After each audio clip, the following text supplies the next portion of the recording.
Hello and welcome back again to our life. Last time we basically just started the second step of being teenagers. So let's get through some of the events. Let's start with Wave. The family shopping trip had lasted most of the morning, and you still had to unload everything from the trunk before you could go and enjoy the afternoon. You cradled another bag in your arms as you headed towards your house. It was one of the heavier bags from the grocery store, loaded with fresh apples, ripe tomatoes, a bunch of carrots, and even half a watermelon. Ma came out of the front door and paused just ahead of you. No trouble. Need any help with that, Rina? I can bring it to the rest of the way if you want me to.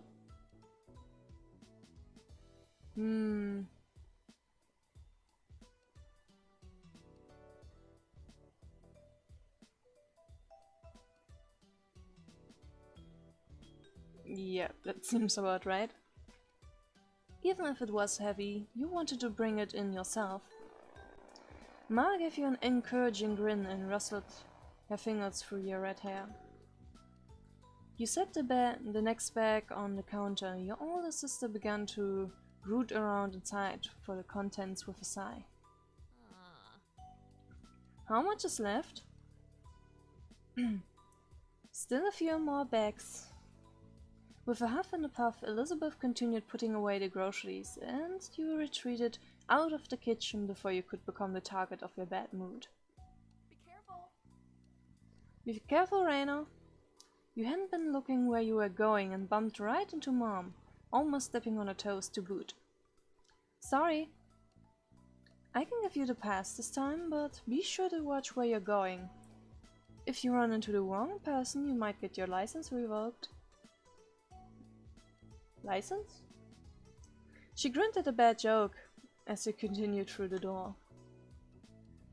Outside, Ma had started organizing what remained and putting back any loose objects that had fallen out during the trip. When you dressed up to the trunk beside her, she took in a big breath of air. Her dress gently swayed around in the breeze. That's a shame. It's a shame we had to spend the morning cooped up in that shopping center.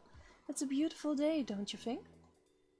You tilted your head to the sky, gazing at the clear blue expanse. I do like sunny, nice days if it's not too hot. I do like also when it's raining now.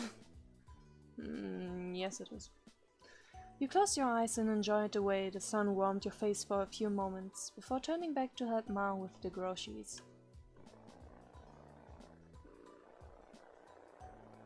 Oh, hi, Corville. You noticed Mom wave over at Corville, who had just exited his front door, his surfboard propped under one arm. Let me see, surfboard and wetsuit, where might you be off to on this beautiful day? Corville flinched at being called to so suddenly. He hadn't realized there were people out here already, but he quickly recovered. Good one, Mrs. Moon. He crossed the pavement to probably say hello to you and your moms. Hello, honey. It's a beautiful day for surfing. I haven't been out on the waves in a long time. I'm jealous. Carver smiled, pleased to have the people around who shared in his hobby. Yeah, I'm hoping to get a few good waves before it gets dark. Do you wanna come hang out there later, Rina?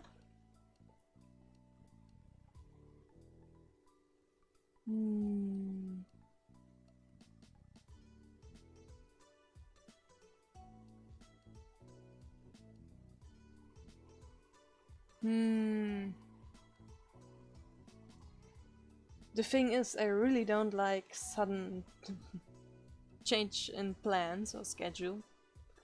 I really hate them, but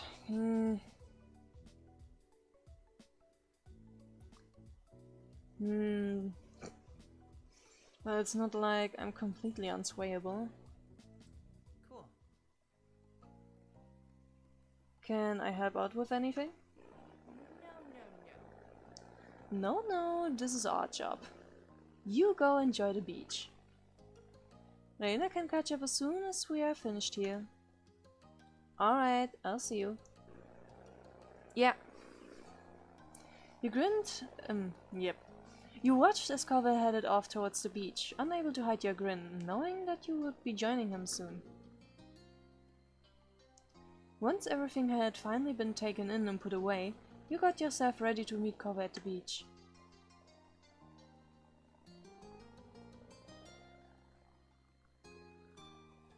I have absolutely no idea how to surf. Never even tried. No thanks towards that kind of stuff. I would rather not go into the sea or ocean. Too much stuff in there. You said the same thing to your parents, and while Ma laughed, a little mom gave you a smile. well, You'll just have to go there and see what happens. Corvo must have been so excited to invite you there that he forgot you didn't surf. Oh, he's hoping you'll go watch him so he can show off. Oh yes, I used to do that. I know, hon. I experienced Reina's situation firsthand. I was stuck on the shore too. You noticed what I was doing? Yes, after the very first time, it's not a subtle move. How embarrassing. I was still impressed. aw, Oh, thank you. Wow, Ma. hey, Hey, what are you still doing here? Go on, have your fun. You're only young ones, but don't do anything I wouldn't have. Okay. At your parents' prodding, you hurried to leave the house and head down to the beach. When you arrived at the shore, you were greeted by the crash of waves and the soft calls of seagulls. You took in a lungful of the ocean air and felt your peachy skin warm in the sun. You noticed a small setup near the towel, some sun cream and a bottle of water. It must be Corvus. You spotted Corvus himself nearby. He hadn't gone out to the sea yet. He was just sitting on the sand at the water's edge, his board propped up beside him. You strolled up beside him. Hey, I'm here. Rina. That sounds so weird. He looked up at you with a smile and quickly hopped to his feet. I was wondering if you were still coming.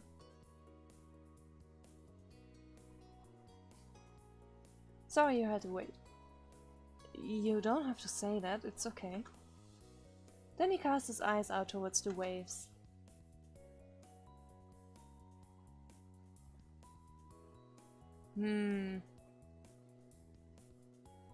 I guess you can just stay and watch for a while? Maybe have him teach you something later? I know the setup. Oh. Oh. You are ready to spread out your towel and take it Worry easy. about it. I don't have to go out, I'll stay with you on shore. Or if you want, you could use one of my other boards. I could teach you.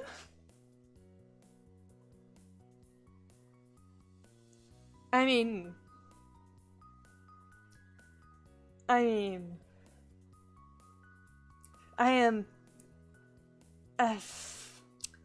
Now, what I probably would do is just watch cover surf, but in this case, this setup is too tempting. It's too tempting. For a nice scene, you gotta let him teach you. Go, have him teach you. I'll do it, let's surf. Cool. It was settled. Corbin left the shore and then returned with an extra board on his arm in no time at all. You paddled out into the sea to where the good waves were. The water was cool against your skin. It's nice. CG. Not too calm but nothing crazy. It looks perfect today. He smiled at you, and you couldn't help but smile back. You felt totally content. Until Carver kicked the water a little too hard and it inevitably splashed you. Hey! Sorry. The apology did not come across as especially repentant, as he was practically laughing when he said it.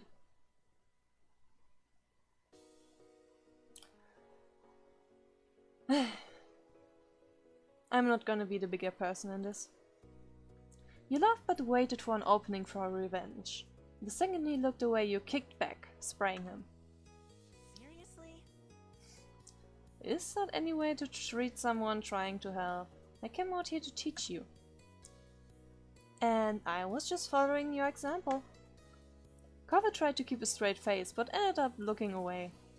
The water you flicked at him landed in shiny droplets in his hair. Then here's another lesson. He soaked you deliberately this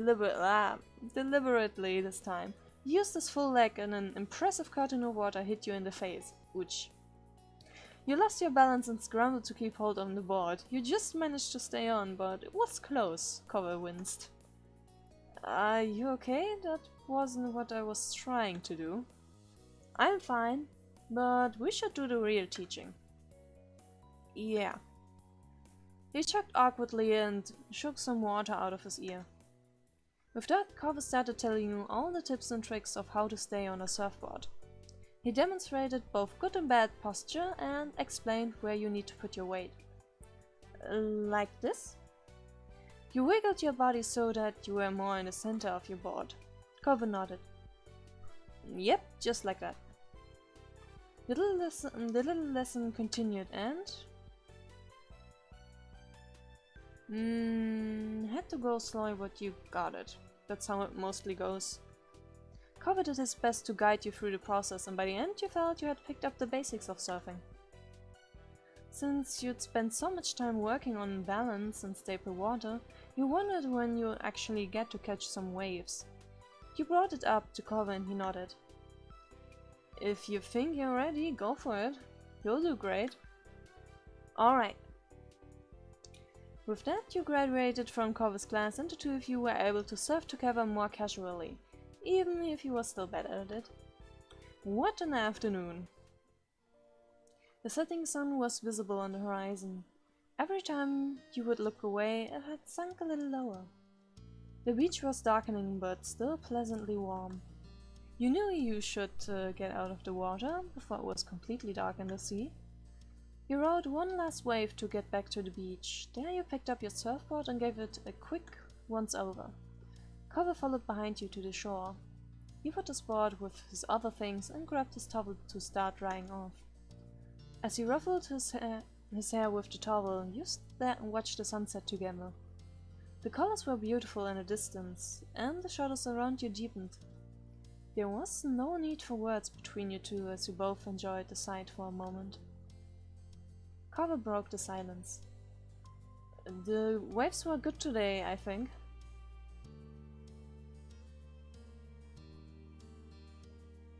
I mean, I don't know shit about surfing. So, yeah, totally. He nodded mildly. You chatted a little more until the conversation truly dried out, and all you heard was the rhythmic sound of waves. Then Carver sighed. The day can't be over, not yet. He scowled into the distance as if the sun exiting the sky was a personal offense. Don't you think it should be longer?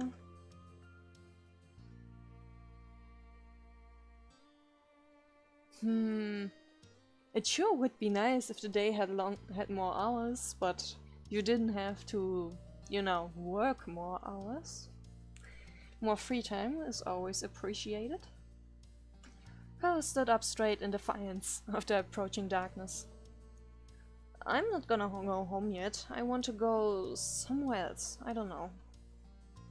Carver was still dripping in salt water, so you weren't sure what the alternative was. Wetsuits were fine for the beach, and not much else.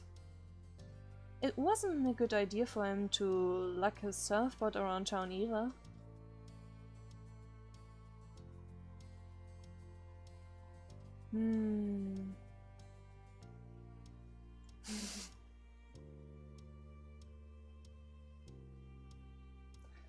Yeah, this situation calls for something sarcastic. Well, she'll be welcome anywhere soaking wet like this. Carver finally took note of his current state and laughed. He shrugged. Then he looked down the shore with wide shining eyes. There's at least one place that's always okay to hang out in, no matter what time it is. The park. You nodded. The park was virtually always empty. Even Elizabeth only went over there nowadays if she was looking for you. How times have changed. She used to be so protective of the place. In fact, the only person there was a chance of running into might be that Jeremy kid again. Ah yeah, I remember him. You brought up the idea to Carver and he cringed, but I'm still going, the sun's still there a little. I'm staying out as long as it is. I mean, why not? It would be a bit lonely to have him go by himself. Okay, let's go. Carver took a minute to put his stuff in order. He made sure to get it all, though it didn't take much care to shake the sand off. You dealt with your own things. I am not known for being tidy. I'm done, Carver. He rolled his eyes with a bent smile at the announcement. As a final touch, Carver plucked his glasses off the beach and put them back on his face. He looked more like his normal self now. He led the way down to the beach to the park. It wasn't far, so it didn't take you long at all. The sun still hadn't completely disappeared just yet when you made your arrival. Carver stuck his surfboard upright in the sand and tossed his towel over the top. By now the two of you were mostly dry. The summer breeze on your skin kept you pleasantly warm. Carver idly went over to the monkey bars. He grabbed them, fell feet flat on the ground and pretended to go across. He had definitely grown in the past few years. You could barely use the monkey bars yourself. There wasn't much space at all between you and the ground. When you got to the bar in the middle, Carver pulled himself up and then sat on top of the bars. His legs dangled off the side of the bar he perched on.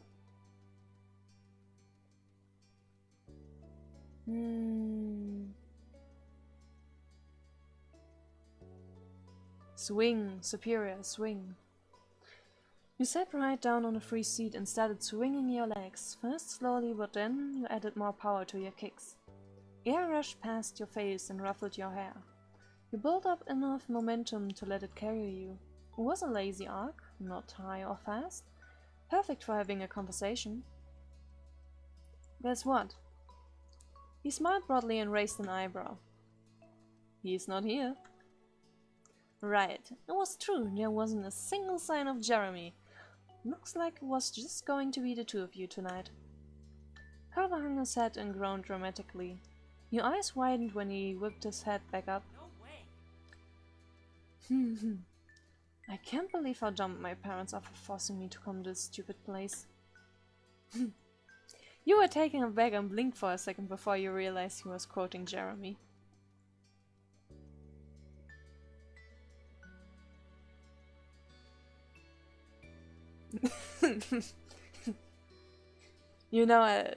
Yeah, I would probably go along with that. Carver chuckled back at you, amused. You looked around, the old park, the streets you knew like the back of your hand, and the beach.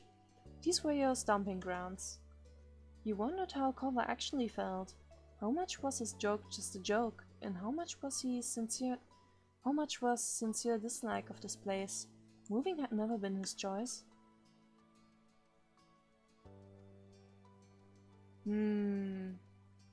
Let's just ask.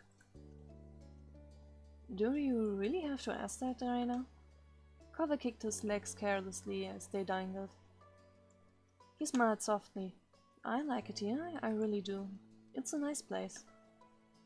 He didn't hesitate, there was no uncertainty. There was his genuine opinion.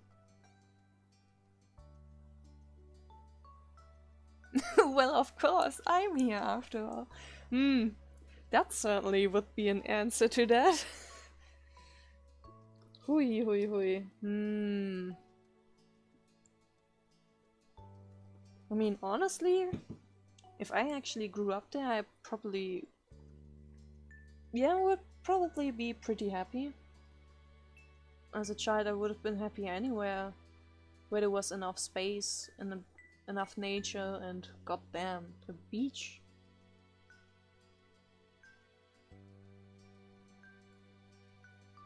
A contented feeling fell between the two of you. And then it didn't take long for the day to finally draw to a close. The sun was gone and it was dark. You chatted a while longer, but it was definitely winding down.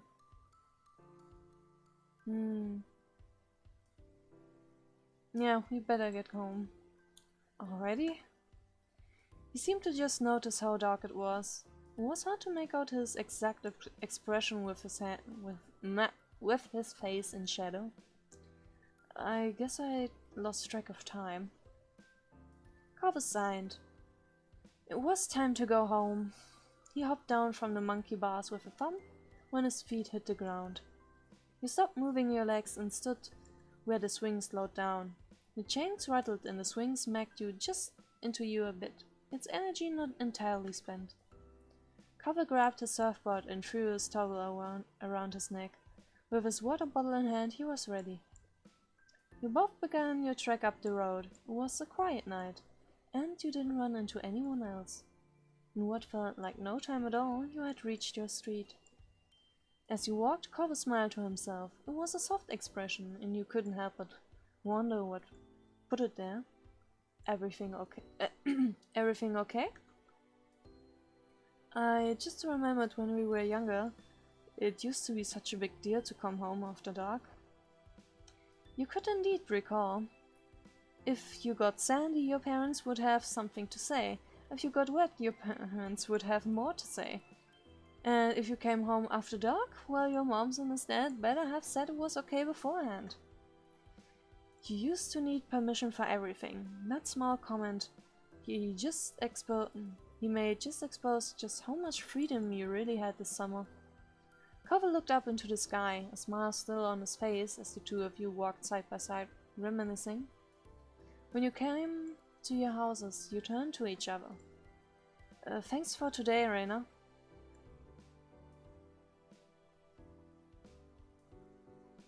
It was definitely an interesting experience, I mean, learning surfing. Carver waved and you both turned around to your respective houses. This was a pleasant end to the outing, you thought. And that was this one. Then, next, let's pick dinner. Sunlight shone through the windows as you sat in your living room, your home phone pressed to your ear. Carver was on the other end. It's been shaping up to be an ordinary day, like any other, until Carver had called unexpectedly. He sounded unusually nervous greeting you. You listened silently as he kept talking, his words stilted. So I was, wondering, do you want to come over to my house for dinner tonight?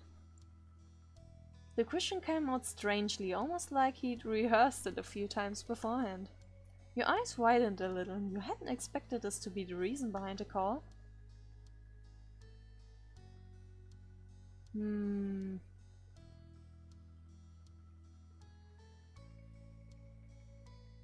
Maybe keep quiet just a little bit longer. Carver continued. His next words sounded rehearsed too, and tinged with nervousness. My mom and dad, they really want you to be there. If your parents don't have a problem with it, they asked me to ask you. You took a moment to think. Dinner at home would be quiet and uneventful today. If you really wanted to, you could go to Carver's instead. Carver spoke up again, breaking your thought train. His voice was softer than before. Also, I want you to be there too. Can you come over, I mean?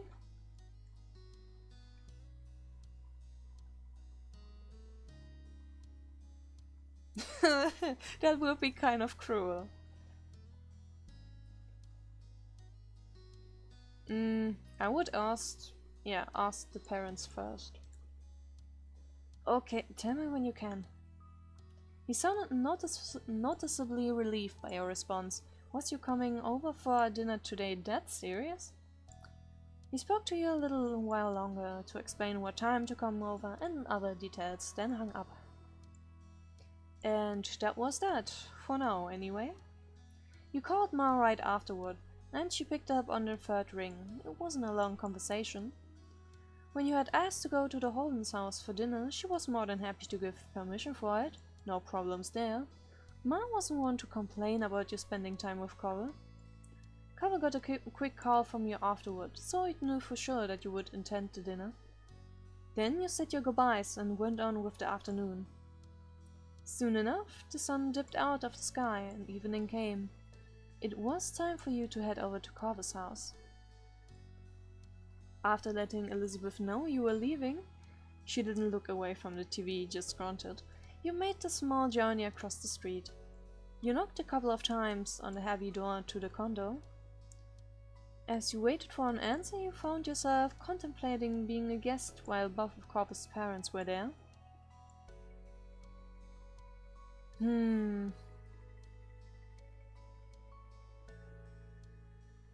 I would feel curious but apprehensive, both. It was like, I sure hope I don't get involved in some family drama today. I sure hope not. A bit apprehensive. You didn't know what to expect from this dinner party. You didn't get too much time with your thoughts, though. The door opened soon enough. Corvus' mom, Kara, stood in the frame, smiling warmly at you. Hey, Rina, welcome. Please come on in. She opened the door wider and moved to make room. You stepped inside, allowing her to shut it behind you. Thanks so much for coming over. I know it was kind of last second. Thank you for having me. Of course. Of course. Just make yourself at home. It's not my home, but I've been given permission to say that. Hey, Rina. Welcome to our humble abode. You jerked your head towards the sound of Mr. Holden's voice. He waved at you briefly from the kitchen, with his back turned and a large spoon in his hand. Hope you're hungry, because I'm whipping up a lot of tasty stuff. True to his word, you had something sizzling on the stove. You closed your eyes and inhaled. It smelled spicy and savory. With Mr. Holden busy and Corbin nowhere to be seen, it was just you and Kara. She gave you a wry smile. He sure is. Well, I've been barred from cooking the entire time I'm staying here. Can you believe that? She nudged you with an elbow. Mr. Holden scoffed good-naturedly, then spoke over from his shoulder. You're on vacation, Kara. You need to accept that already. She yelled back, amusement obvious on her face and in her tone. People still cook when they're on vacation. Everyone's gotta eat. It's not like I'm some celebrity who can go out for every meal or hire a private chef. Sorry. Well, in this house, you're a VIP. Oof. Kara smiled and shook her head quietly. Then she turned to face you once more. Sorry about that, Rina. Here I was, trying to strike up a conversation with you, and Cliff just had to butt in. I don't butt in. She eyed him, chuckling in disbelief. He wasn't exactly disproving her point with that. Kara leaned over to whisper to you. It's okay, he likes to be included, but since Clifford insisted on cooking all by himself, we'll have to wait. The two of us can chat. The next question continued to be said in a hushed tone, just to be safe. So, how are you doing?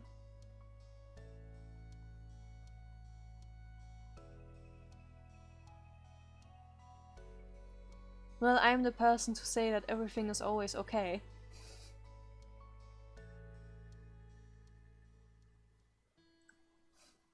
To her credit, Kara wasn't too fazed by your lackluster response. Let's see if we can turn that okay to great by tonight, huh? I doubt it. Just the way I speak. She opened her mouth to say something more, but some lightly pounding Footsteps caught your attention. You checked to see Cover emerge from the hall a few moments later. He might have heard all the commotion and left his room to see what was going on. He quickly took stock of the situation. Rina, you made it. Thanks for coming. Cover's voice was unnaturally loud, as if he thought you wouldn't be able to hear him from where you were, only a few feet away. Hi, Cover, you doing okay? Yeah, I'm fine. He didn't sound convincing at all. You narrowed your eyes suspiciously, but didn't call him out on it.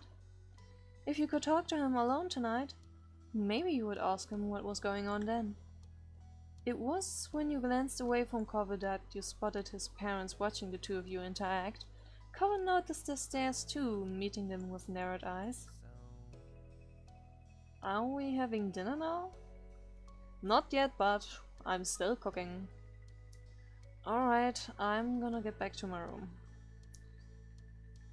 As he turned to leave, he bent his head to the side to face you. You coming? The question was quiet, but you heard it clearly. You smiled, pleased that he asked, and nodded in the affirmative. Would have been awkward otherwise. I mean, the parents of friends is always such a bit of an awkward thing. Especially awkward considering what do I call them or what do I talk to them with them about. So yeah, don't let me alone with your parents. Cover turned fully and made his way down the hall. Have fun, you two. We'll call you when food's ready to go. With that, you followed after Cover. The two of you made your way down the hall.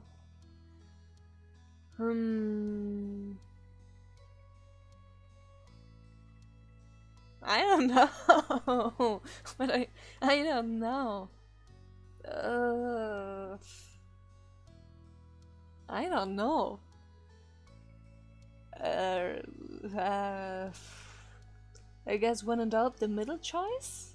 You had visited Cover's room before, but only rarely. You got to the door first, opening it and stepping inside. You joined him. There was a mat on the floor in front of the door. As you stepped over the threshold into his room, you felt the crunch of sand beneath your feet. The sensation was nothing new to you, of course. Cover constantly came back to his room covered in sand, not bothering to clean himself off at the front door, and got it all over his personal space. Ooh. That's just how he was, a little bit of a mess. You hadn't heard Mr. Holden ever scold him for it, not like your moms would have if you had done it. You can sit wherever you want. Cover himself took a seat at the edge of his large bed, looking like the picture of comfort, and left you to the side. I'm actually a fan of sitting mostly opposite of your friends. Being right at the side is a bit uncomfortable to talk. I know in terms of psychological things, it's better to sit on the same side because it comes off more as agreeable and less like you're an opponent, but it's just more comfortable to talk when you're facing each other. There was a desk chair in the room for a reason, after all. You walked over and rolled it out, taking a seat on it. It was stiff against your butt and creaked every time you shifted. You definitely used this bed space more often than this. Well, too late to complain now. You would just have to deal with it. With the silence going, your gaze became to shift. You stared at the bright fish swimming in the tank. There were a bunch of them, floating to and fro in the open space. They stood out starkly against the green aquarium plants. How long have you had those fish? Yes. My dad brought them for me not very long after I moved here. I guess it's been years now. Wow, that's a long time. You peered carefully into the tank. The fish looked to be doing well. You must take good care of them. Most of them were small, but there was one especially big one. What are their names? I don't name them. Well, not really. You shifted an eyebrow at that. He continued the explanation sheepishly. Mostly, I just call them things based on what they look like. Squirt for a small one, tangerine for the really orange one, that sort of thing. I've had a lot of fish and I'm not that good at coming up with names. Considering the stuff I've named my Pokemon when I was younger, that is very much understandable. Even today I'm not that good at naming my Pokemon. It always ends up I don't know, either fictional character names or Greek gods or something like that. I am not good at naming stuff. You didn't have any pets, but you'd always have had trouble naming your stuffed animals or whatever else. It was such a hard choice. Oh, a couple of them have other types of names. He pointed to a small orange red fish. It was minding its own business, away from the others. My dad named her Dreamcatcher, and that one's Mark. Mom came over with that one. Cover smiled to himself, his eyes reflecting the glow from the tank. You let other people name your fish? It's nice. Yeah, it's nice. Then he turned to you, tilting his head to the side. There was a considering look on his face. Do you want to name one? If I'm allowed to, but I am not very good at that, just so you know. His smile grew a little at your interest. Sure. There's a few who don't have names right now, the newer ones. You can pick which one you want to name. You pointed each of the recent acquisitions out to you. The first one was a small fish in the tank. It was completely orange and zipped all over the place, running laps around the others. The second was slightly bigger and red. Its tail was dotted with black spots, which almost resembled freckles. The last fish was the biggest one. Its multicolored scales rippled under the bright light in the tank as it slowly made its way across the vast expanse. You went with...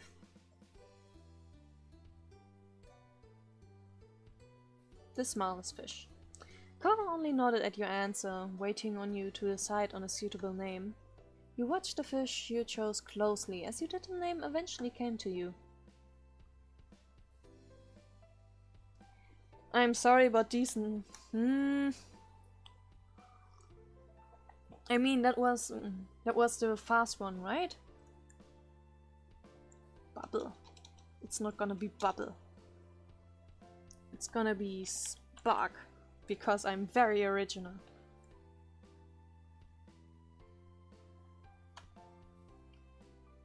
Alright, it's Spark. With that, his attention moved from you to the tank. He peered fondly at it and its inhabitants. You smiled proudly at Spark as it swam through the tendrils of the plants, disappearing and then reappearing soon after.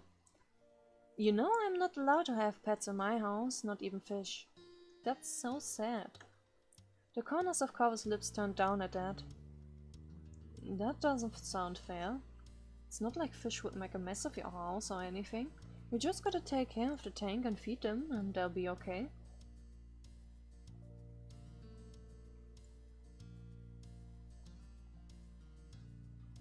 I like cats way too much. I'm always whining about wanting to have cats. Someday I will have cats again.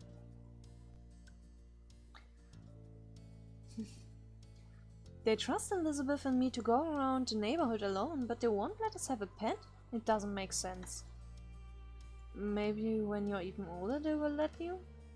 I don't know, they seem pretty against it. Your current conversation brought to mind a memory from years ago. You launched into it without any warning, earning you a brief confused look from Cora. One time Elizabeth came back from playing at the beach and just shut herself in your room. She only came down for food, and then she ran back upstairs straight after. It was kinda weird. My moms didn't think much of it at first though. But then, that night, Mom went to her room to say goodnight and started screaming. Mom and I ran over to see what happened. Lizzie had this huge lizard in her arms. Cover's eyes rose at that, and he leaned forward in interest. A lizard? Where would that come from? Elizabeth said she saw it half buried in the sand and didn't know what it was. Then she pulled it out and got the answer, so she brought it home. She hid the lizard in her room for most of the day because she wanted to keep it. Mom and Ma were not happy. They worried about putting it out during the night, but she was going to have it let it go in the morning. Lizzie was really upset. She did bring it back to the beach eventually, but she wouldn't talk to anyone for days. When she did get over it, it was almost like it never happened. He laughed, thinking back to that time. Elizabeth had always been stubborn, but when she was younger she forgot grudges quickly. Now it wasn't so easy. Carver had been quiet for the most of the story apart from the reveal of the lizard. He had a thoughtful look on his face. I can't even imagine what it'd be like to have a sibling. You gave serious thought to his statement before you told him.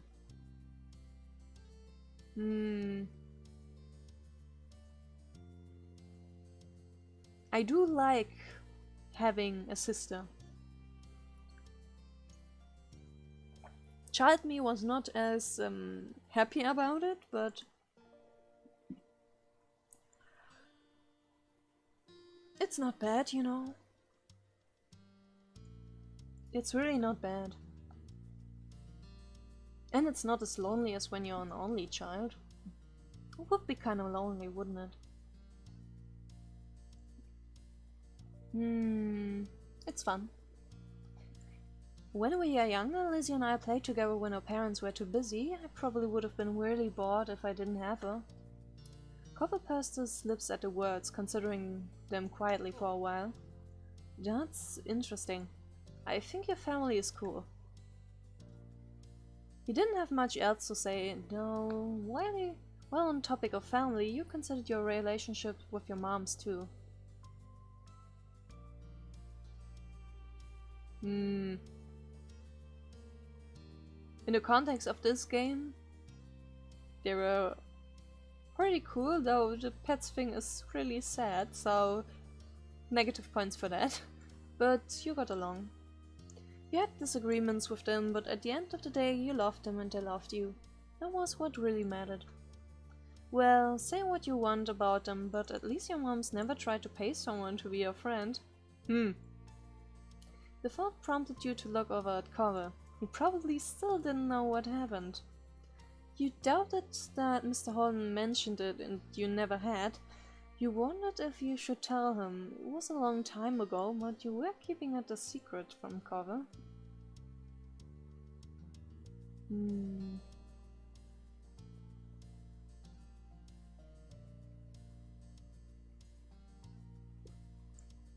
I actually think this is not a bad time for it. To actually talk about it. It really isn't a bad time.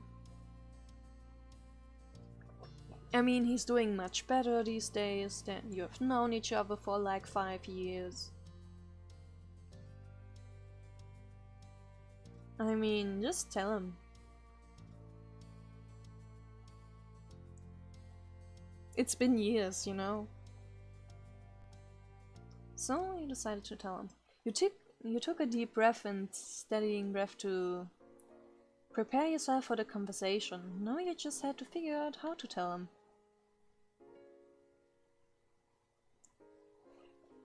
I mean, it's... Honestly, after all these years, I would think that it was kind of a scary, crazy story that was really weird. Not something to take very seriously. Hey, you wanna know something crazy?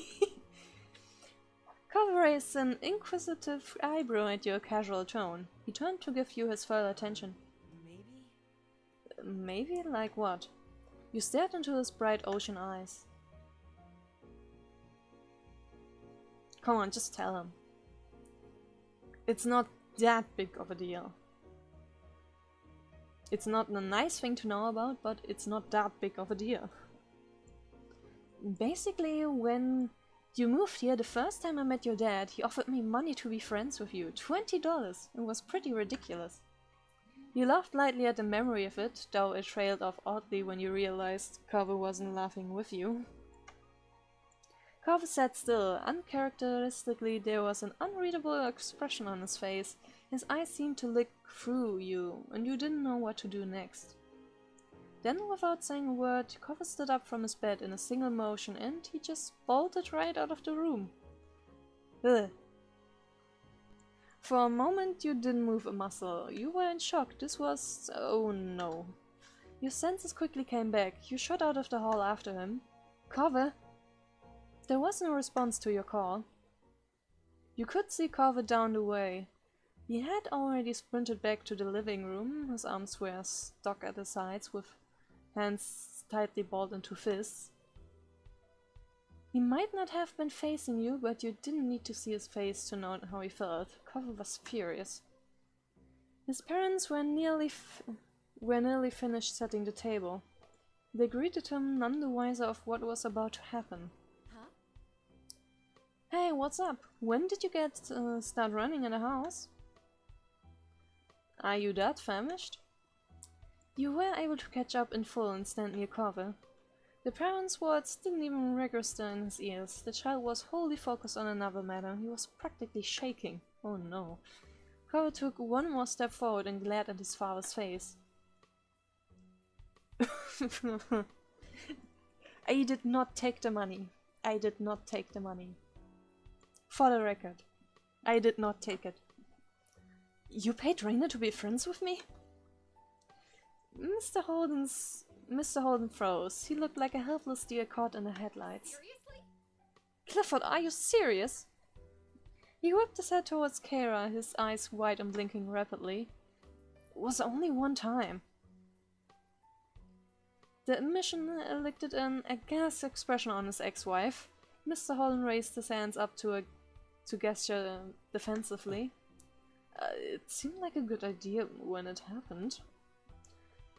She covered her eyes with one hand. It was clear that her patience was frayed, but she was not so shocked anymore. Mr. Holden bowed his head, rubbing the back of his neck guiltily. The fact that she accepted this as something he would do so easily seemed to be the most crushing part. Carver just stood there, fuming silently during the little aside. His eyebrows furrowed painfully, and his eyes trembled.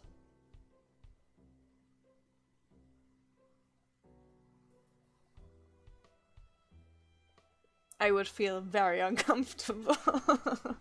I am currently feeling uncomfortable with the situation.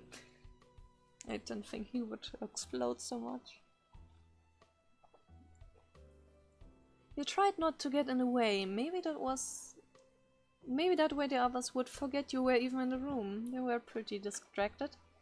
Finally, after what felt like an eternity, but it must have been only minutes, the tense silence was broken by Carver. Oof. I don't want to stay here. That immediately caught his parents' attention. They turned to him with twin expressions of worry. Hey, wait a minute, bud. You don't have to do that. It's alright. Yeah, still your room. We'll stay out of your way, I promise. Where could you go at this time of day? It's almost night. That also works.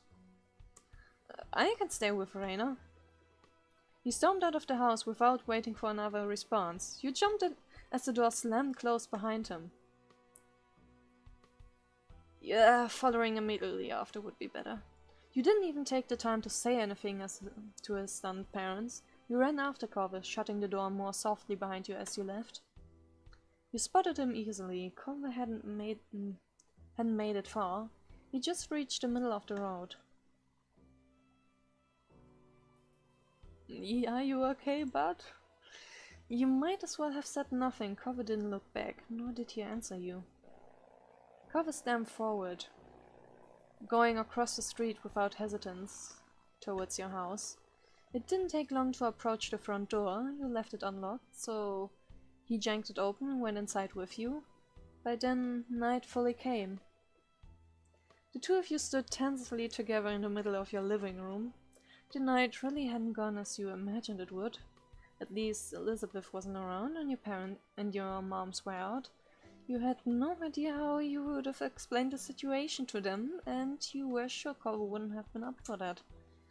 He watched you from a distance. His expression wasn't hostile, but wasn't exactly welcoming either.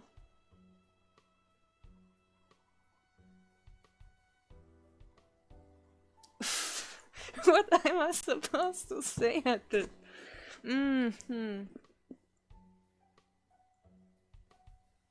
I can only repeat my question. Are you okay? Well, because I don't think apologizing is really... I didn't do anything wrong. My conscience is clear. Telling him is the right thing to do. Carver shifted so his back was to you. Then he crossed his arms over his chest. Are you mad at me? To your surprise, he actually responded. What? No. It's okay. I wish I'd known before, but I guess there's never really a good time to bring up something like that. You're not the one who did anything. That's right. His tone was clipped and insulting, though... Oopsie daisy. Do not drench my keyboard with tea. Do not drench my keyboard with tea. Do not drench my keyboard with tea. Must...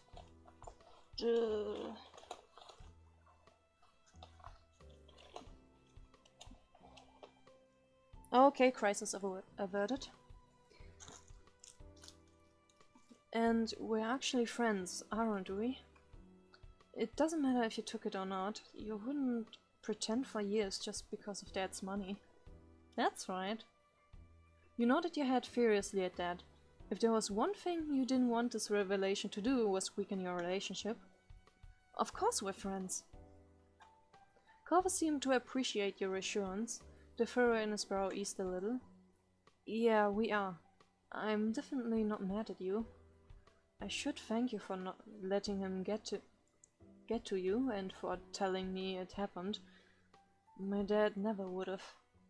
He's always like that, he just does things. He doesn't ask or tell me about it or anything. Carver threw his arms out, his features twisted in frustration. Yeah, always was the thing with my mom coming to stay for us for the summer out of nowhere. It was supposed to be a surprise I would find out about. Who knows what other things he's done I've never heard of. Does he even know how to think about what someone else might actually want? He paused to take a panting breath, scowling.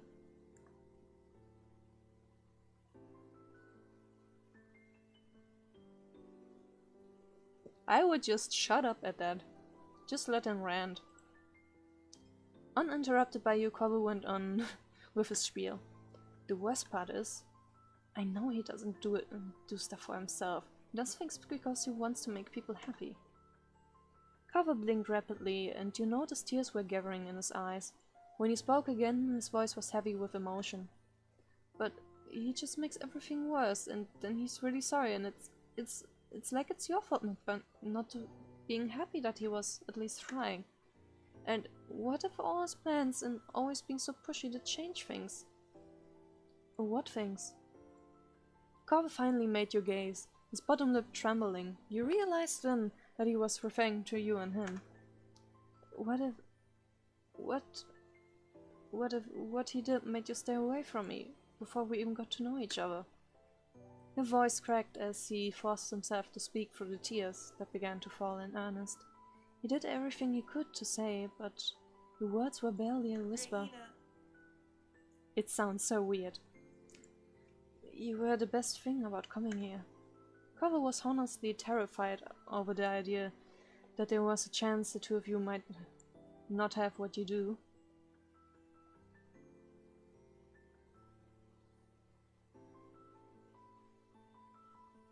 Get the tears out of here. You weren't sure if the touch would be welcome, but you wanted him to feel better. Cover didn't shrug you off. He leaned into your hand and, looking grateful for the comfort.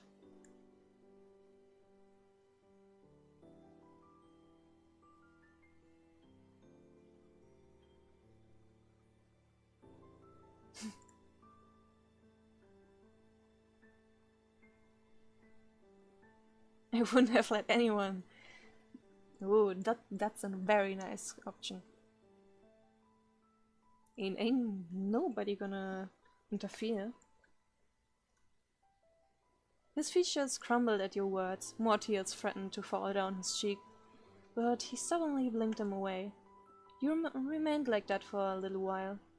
Then he scrubbed his ears with the back of the one hand. His gaze turned away from you, growing distant. He snagged out with my mom, too. The anger had begun to release, bubbled back to the surface. Dad wants to make people happy, but he doesn't. The words landed scathingly hard. You were certain it would crush Mr. Holden if he heard them. You would never know much about his parents' relationship, but you thought you understood it a bit better now.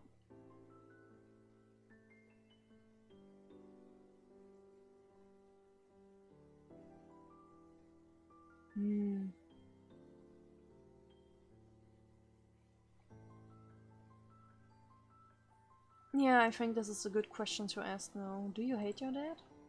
Cover just looked at the ground. As the two of you were stifled by the quiet, a thought came to your mind, abrupt and sudden.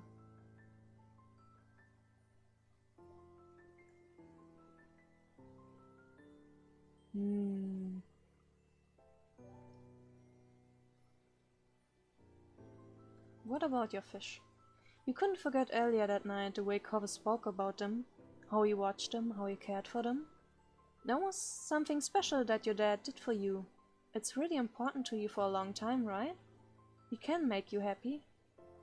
Cover's eyes opened a little wider, a fragile smile tugged ever so slightly at his lips. It was obvious Cover didn't want to think about his dad that way, but it was also hard not to right now.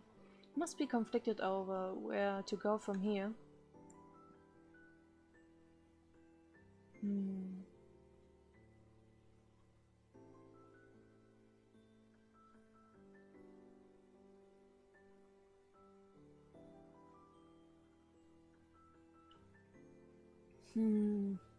He does need to stop being so forceful, though.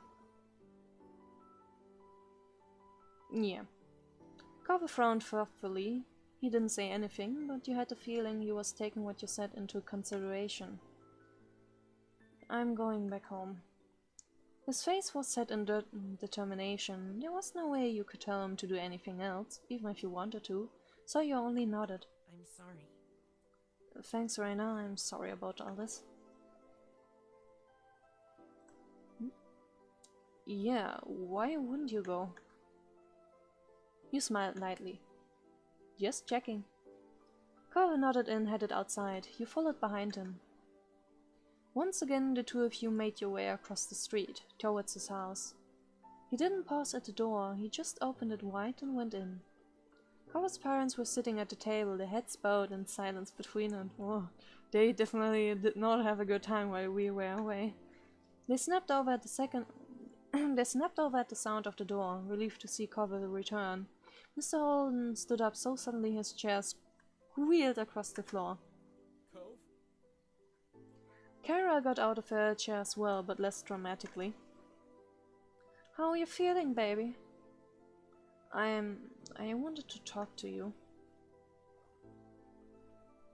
His parents looked over him, their features soft. Carver instead snuck a glance at you.